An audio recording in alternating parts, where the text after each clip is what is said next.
என்னங்க எல்லாரும் எப்படி இருக்கிறீங்க? ஓப்பனோட 2 வீடியோவும் நீங்கள் பார்த்துருப்பீங்க. டாடா டியாகோவை பற்றின 2 வீடியோவும் பார்த்துருப்பீங்க. இந்த வீடியோ வந்துட்டு ஒரு சம்மரி மாதிரி, அதாவது டாடா கார்ஸ் வந்து எடுக்க போகிறவங்க அப்படின்னு சொல்கிறவங்களுக்கு வந்துட்டு ஒரு அதை வந்து எடுக்கலாமா வேண்டாமா அப்படின்னு நீங்கள் முடிவு பண்ணுறதுக்கு இந்த வீடியோ வந்து ஒரு ஹெல்ப்ஃபுல்லாக இருக்கும் அப்படிங்கிறத நான் நம்புகிறேன். அதாவது டாடா மோட்டார்ஸ் எடுக்கலாமா கூடாதா, பிரச்சனை வருமா வராதா, நம்பலாமா வேண்டாமா, இது எனக்கு தெரிஞ்சாகணும். வணக்கம், நான் உங்கள் சிவா. வாங்க வீடியோக்குள்ளே போகலாம்.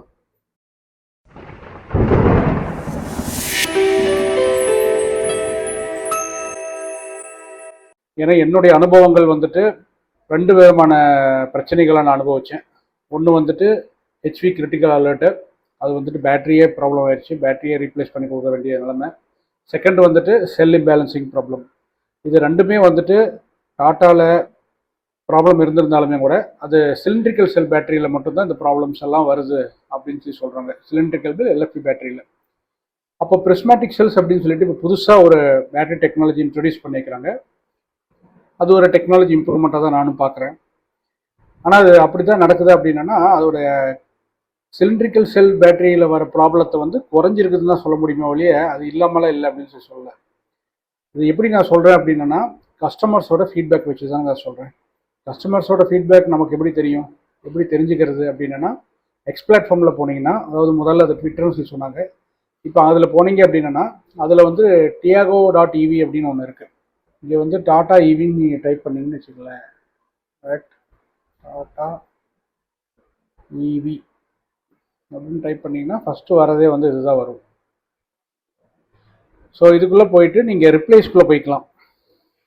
ரிப்ளேஸ்க்குள்ளே போனீங்க அப்படின்னா இங்கே பாருங்கள், prime 2022 going down, 4th instance of battery drop from 33% to 2%.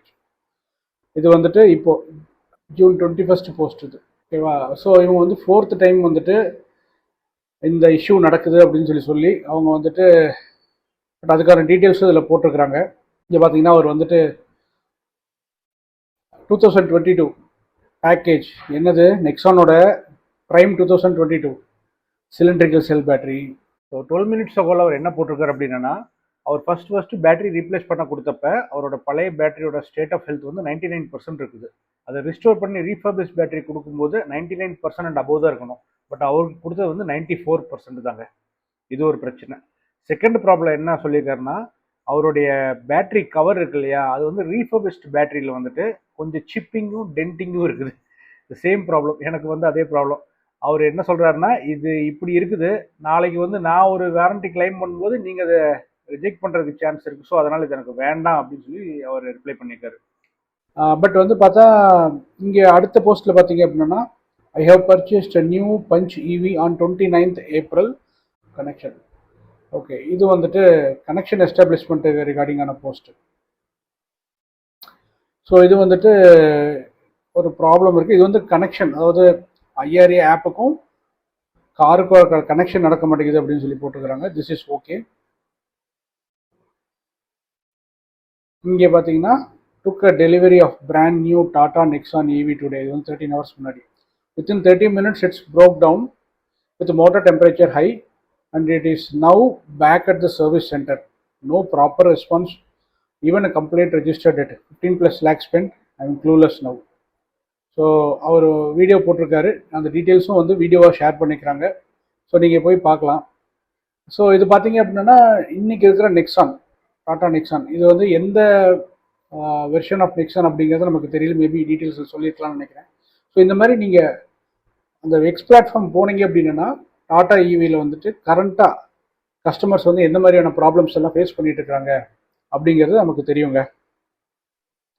So இந்த ப்ராப்ளத்தெல்லாம் நம்ம பார்க்கும்போது உடனே ஒரு கன்க்ளூஷன் வராமல் அது எதனால் வருது, அவங்கக்கிட்ட பிரிஸ்மேட்டிக் செல்ஸ் இருக்குதா இல்லை சிலிண்ட்ரிக்கல் செல்ஸ் இருக்குதா, சிலிண்ட்ரிக்கல் செல்ஸில் இன்னும் அந்த ப்ராப்ளம் வருது அப்படிங்கிறது கண்டிப்பாக தெரியும். அதனால் சிலிண்ட்ரிக்கல் செல்ஸ் கண்டிப்பாக போக வேண்டாம். இது என்னுடைய சஜஷன்.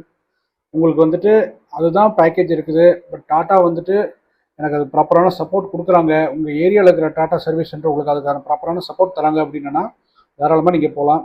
அது உங்களுடைய சாய்ஸ் தான். நான் மறுபடியும் சொல்கிறேன், இன்ஃபர்மேஷன் மட்டும்தான் சொல்ல முடியும், சாய்ஸ் நீங்கள் தான் இருக்கணும். ஸோ சிலிண்ட்ரிக்கல் செல்ஸில் இன்னமும் அந்த ப்ராப்ளம் இருக்குது. ப்ரிஸ்மேட்டிக் செல்ஸில் ரேஞ்ச் ட்ராப் ப்ராப்ளம் இருக்குது, அதாவது செல் இம்பேலன்சிங் ப்ராப்ளம் இருக்குது. ஆனால் சிலிண்ட்ரிக்கல் செல்ஸில் இருந்த அளவுக்கு இல்லை. அப்படின்னா என்ன அர்த்தம்னா, நீங்கள் டாடா டியாகோ எந்த வெர்ஷன் போனாலும் சிலிண்ட்ரிக்கல் பேட்டரி தான் போட்டு கொடுக்குறாங்க. 15 இயர்ஸ் வாரண்டி கொடுக்குறாங்க, பட் சிலிண்ட்ரிக்கல் பேட்டரி தான் போட்டு கொடுக்குறாங்க. அதே மாதிரி பஞ்சில் நீங்கள் வந்துட்டு பஞ்ச் ஃபேஸ் லிஃப்டட் மாடல் 2026 மட்டும் தாங்க ப்ரிஸ்மேட்டிக் செல்ஸ் வருது. அதை தவிர மற்ற எல்லாமே வந்துட்டு நார்மல் சிலிண்ட்ரிக்கல் செல்ஸ் தாங்க வருது. ஸோ சிலிண்ட்ரிக்கல் செல்ஸில் அந்த ப்ராப்ளம் வரும். ப்ரிஸ்மேட்டிக் செல்ஸில் ப்ராப்ளம் எக்ஸ்பெக்ட் பண்ணுங்க, ஆனால் அந்த அளவுக்கு ஹெச்வி கிரிட்டிக்கல் அலர்ட் வர அளவுக்கு ப்ராப்ளம்ஸ் அதில் இருக்கும் அப்படின்னு நான் எதிர்பார்க்கல. ஏன்னா அதை வந்து குறைச்சிருக்கணும், எனக்கு கரெக்டாக தெரியல. ஏன்னா இதுவரையிலும் ஹெச்வி கிரிட்டிக்கல் அலர்ட் வந்துச்சு அப்படிங்கிற போஸ்ட் நான் பார்க்கல, ஆர் மிஸ் பண்ணியிருந்துருக்கலாம். அப்படியே வந்திருந்தாலும் ரொம்ப மைனர், அதாவது ரொம்ப கம்மியான அளவில் தான் வந்திருக்கும். ஸோ ப்ரிஸ்மேட்டிக் செல்ஸ் பேட்டரி நீங்கள் போய்க்கலாம். பஞ்சில் பார்த்தீங்க அப்படின்னா 40 கிலோவாட் பேட்டரி வந்து ப்ரிஸ்மேட்டிக் பேட்டரி. அதே மாதிரி டாடா நெக்ஸானில் வந்துட்டு 45 கிலோவாட்ஸ் பேட்டரி வந்துட்டு ப்ரிஸ்மேட்டிக் பேட்டரி. அதுக்கு கீழே இருக்கிற மிட்ரேஞ்ச் வேரியன்ட்ஸ் எல்லாமே வந்துட்டு நாட் ப்ரிஸ்மேட்டிக் பேட்டரி, எல்லாமே சிலிண்ட்ரிக்கல் செல்ஸ் மட்டும் தாங்க. அதே மாதிரி கர்வில் வந்துட்டு ப்ரிஸ்மேட்டிக் பேட்டரி.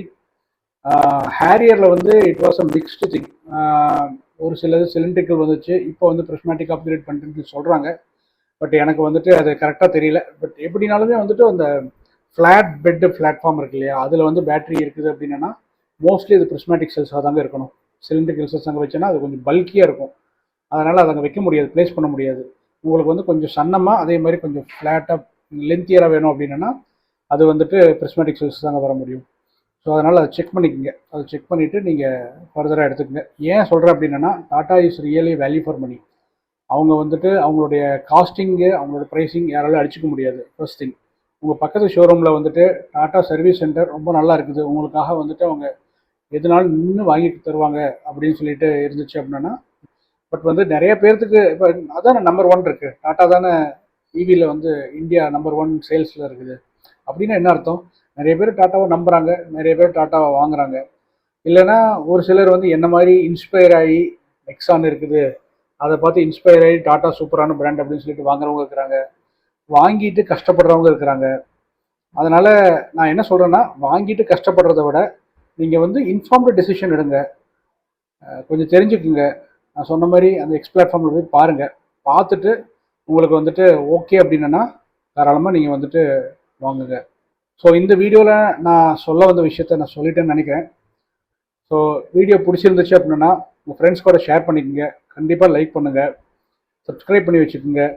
உங்களுக்கு வந்துட்டு நான் போடுற வீடியோஸ் வந்துட்டு இம்மீடியட்டாக உங்களுக்கு நோட்டிஃபை ஆகணும் அப்படின்னா சப்ஸ்கிரைப் பக்கத்துலேயே ஒரு பெல் பட்டன் இருக்கும், அதை கிளிக் பண்ணி ஆல் ஆப்ஷன்ஸ் செலக்ட் பண்ணி வச்சுக்கோங்க. அடுத்த வீடியோவில் நான் அடுத்த சுவாரஸ்யமான ஒரு விஷயத்தோடு வரேன். இப்போதைக்கு உங்கள்கிட்ட இருந்து பை பை சொல்லிக்கிறேன். நான் உங்கள் Siva. See you in the next video. Bye.